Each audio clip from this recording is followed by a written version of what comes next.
Dernière section de la vidéo, c'est comment profiter de cette hausse. Donc là, on a vu que le pétrole, l'énergie en général, le pétrole en particulier avec le gaz, tout ça, sont sous-évalués. Comment profiter? Comment jouer sur cette hausse? Évidemment, on n'est pas là pour jouer, mais il y a deux façons de s'exposer à cette hausse. Soit en investissement sur des sociétés en bourse, des majors pétrolières, du Exxon, Total, BP, Shell, Chevron.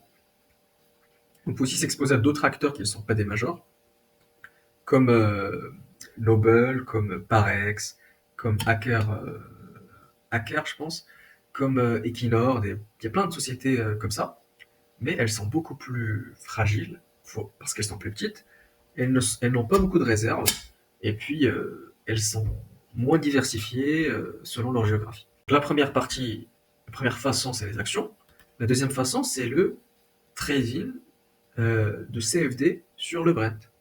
Mais moi, je choisis d'investir sur des actions. Et mon action préférée, vous la connaissez déjà, c'est Total Energy. Là, on a un PER bas avec un prix du pétrole bas, donc c'est le prix qui est bas. Donc voilà, donc sous-évaluation. C'est la moins valorisée des majors pétrolières. Quand on prend du Exxon ou du Chevron ou des trucs comme ça, on a des PER de 15, de 14. Là, on a du 9.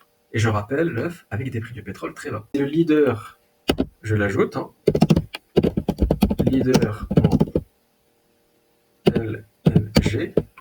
Le seuil de rentabilité, c'est-à-dire le break-even point, hein, c'est pas le coût de production, c'est le seuil de rentabilité, c'est le coût qui permet de mettre les comptes de l'entreprise à zéro. On ne perd pas d'argent quand on est au-dessus de ces prix-là.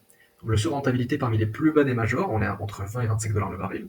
Donc plus haut que 25 dollars, on a un free cash flow. Elle est éligible au PEA. Au cours actuel, on a à peu près 6,30 dividendes. Donc le dividende est à peu près de 6,20% au cours actuel. C'est pour ça que je considère que c'est une très belle entreprise, bien évidemment cyclique, pétrolière, qui donne du dividende trimestriel, qu'il faut savoir vendre à un certain moment. Donc si jamais les prix du pétrole flambent pour que sais-je comme raison, je n'hésiterai pas à vendre. Mais pour l'instant, c'est 62% de mon portefeuille.